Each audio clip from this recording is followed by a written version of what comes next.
Dear friends of the Padre Pio channel, today I want to invite you to embark on a fascinating story that begins with a simple question. In today's world, are there still saints like those of the past, like Saint Therese or Saint Ignatius? And in the face of such a tumultuous world where faith often seems to wane, my answer is clear. Yes, God does not abandon the Church without his saints. They may be unknown to most, perhaps living in distant places, but he knows them, and through them, distributes countless graces that reach us. Many times, a blessing reaches us without an apparent explanation, but it may have been won by someone in a remote monastery or a forgotten corner of the earth. And we had such a saint who passed away in 1965, whose name still echoes in miracles today. Saint Pio of Pietrelcina, better known as Padre Pio. 1. The man of the stigmata. Padre Pio lived for 50 years with the wounds of our Lord Jesus Christ, the stigmata that reproduced in his body the wounds of the Passion, hands, feet, and the right side of the chest. His heart, mystically pierced, ached without ceasing as if arrows were piercing his soul. A very rare gift in the history of the Church, it caused him indescribable suffering, described in letters written in obedience to his superior. Even so, Padre Pio remained steadfast, enduring pains that left him breathless, thinking he would die at any moment. However, he lived to the age of 81, offering everything to God. The stigmata themselves were a source of awe and devotion, but also scrutiny and disbelief. Many came to observe him, and doctors and church officials were sent to verify their authenticity. Despite the physical agony, Padre Pio bore these wounds with humility, often praying for the strength to endure them in silence. He saw them not as a burden, but as a way to share in the suffering of Christ and bring hope to those in spiritual despair. In 2002, he was canonized, and 40 years after his death during the exhumation, something surprising happened. The body was intact. Beard, face, everything preserved, almost as if he were merely sleeping.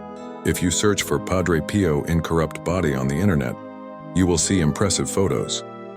Such phenomena remind us that holiness transcends time and decay, serving as a testament to God's glory. 2. The Saint of Miracles. Padre Pio's stories of miracles are countless. On one occasion during the war, pilots could not bomb San Giovanni Rotondo because, according to them, a monk appeared in the air and prevented them. After the conflict, they visited the place and recognized the flying monk. It was Padre Pio. Another remarkable story involves a young woman who was blind from birth.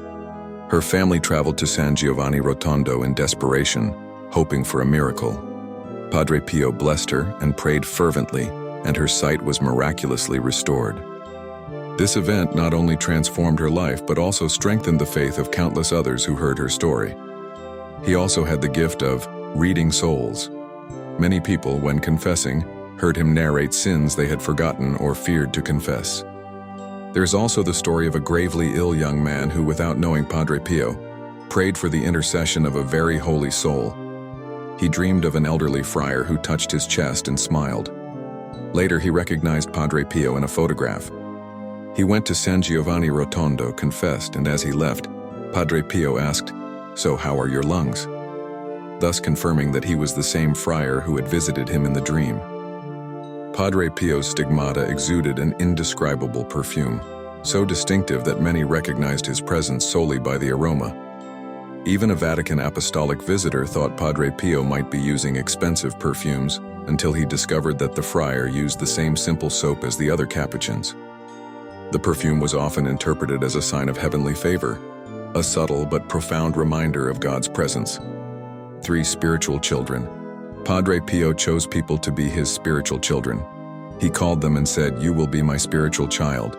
And he promised, "I will be waiting for you at the gates of paradise, and I will assist you at the hour of death." Imagine what it means to have this promise.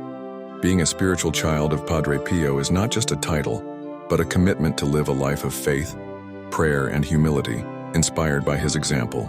That is why, when I heard about this group of devotees and spiritual children of Padre Pio, I immediately wanted to participate. It is something I also invite you to do. Even if Padre Pio has not personally chosen us, we can choose him. It is a plea for him to adopt us as spiritual children from heaven. Padre Pio's dedication to his spiritual children extended beyond words. He often spent long hours in prayer for their intentions, asking God to bless them and guide them in their struggles. Many of his spiritual children have shared testimonies of feeling his presence during difficult times, as if he were personally interceding on their behalf. This unique bond continues to inspire devotion and trust in his heavenly assistance. 4. Padre Pio's mailbox. In San Giovanni Rotondo, there is a special mailbox where devotees deposit letters addressed to the saint, sharing their stories, sorrows, and requests. This simple act of writing to Padre Pio reflects the deep connection many feel with him, as though speaking to a trusted friend or mentor. For all these reasons, I want to invite you. If you feel this calling, do not put it off. Many times we let it pass, and in the blink of an eye, distractions take us away. Padre Pio's life is a testament to the miracles of faith and the enduring love of God. By drawing closer to him, we draw closer to Christ himself. So click the subscribe button on this channel to become part of this great family of Padre Pio's spiritual children. Let us follow his example of devotion, humility, and unwavering trust in God's plan. I bid farewell, wishing that Padre Pio perfumes your life and your family with the heavenly aroma that surrounded his presence. May he pray for all of us, bless this apostolate, and grant us the graces we so desperately need. Thank you and subscribe.